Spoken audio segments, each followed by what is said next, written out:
Hi, my name is Ian. Welcome to ShareNet. I'm the IL Program Director here at Richmond Center for Disability, and today I'll talk about the iPad and tablet loan program. So first off, I just want to talk about the equipment that we have. We have several types of equipment. We have the iPad, and this is the newest one that we have. This is the iPad 11-inch, and this is the running on the A12X processor, and this is running on iOS, of course, updated to iOS 14. And then we have the older iPad Pros, and this is the iPad 10.5-inch running on the A10X processor, also running iOS 14. And right now, these are the only two types of iPads that we have for our participants and for our members to borrow. And the newest addition that we have are these. We have a lot of these tablets. These are the Samsung tablets. They are called the Tab A 8-inch. They're running on the quad-core 2.0 gigs, and they're running on Android, and so it's slightly different than the iPads when you use it. So anyways, enough of the devices that we have. I just want to talk right now about how you can borrow one. So first off, you will have to be a member of RCD. Unfortunately, we cannot borrow or loan the device to someone who's not a member. But if you are a member of RCD, then you can borrow one of these devices from us. So the purpose of these devices is for you to take part in our Zoom activities and also our other online training as well. So come on over. I can have a chat with you. The process is very straightforward. It's just reading the agreement that we have and understanding the responsibility that you have with these devices. You also have to sign an agreement when you take these devices home. One per head. Now, the loan period is 30 days, but we can renew it, but it also depends on the device availability. If there's a lot of people waiting to get one of these devices from us, then unfortunately we will have to take turns. So it's first come, first serve. Now, I want to just remind everybody all the things that we loaned out: the iPad or the tablet, the cover, the charger, and the cords, for example. These ones, they have to come back when you return the device to us.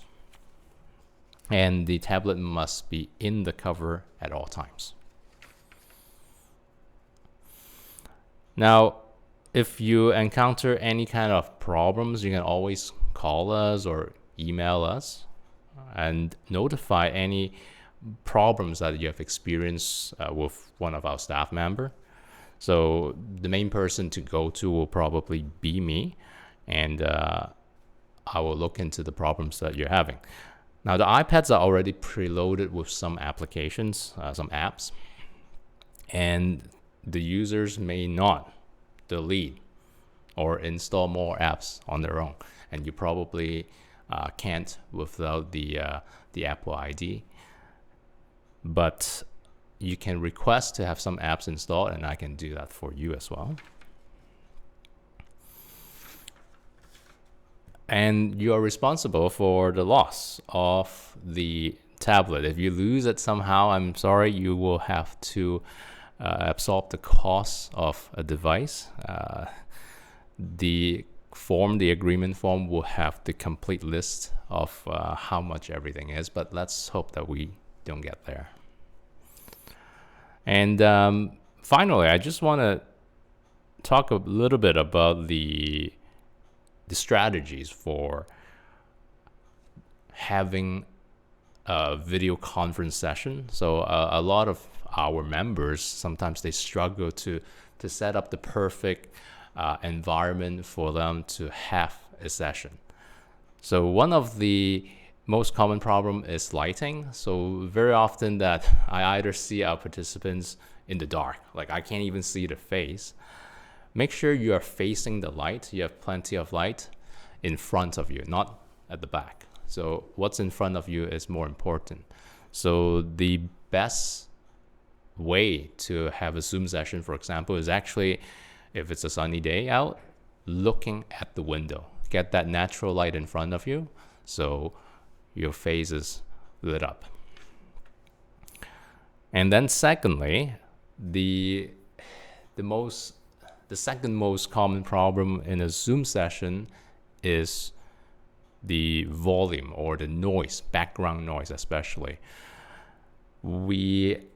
Sometimes it's very difficult to conduct a class or our discussions when there's constant background noise that's going on, such as a radio or TV or people chatting in the background.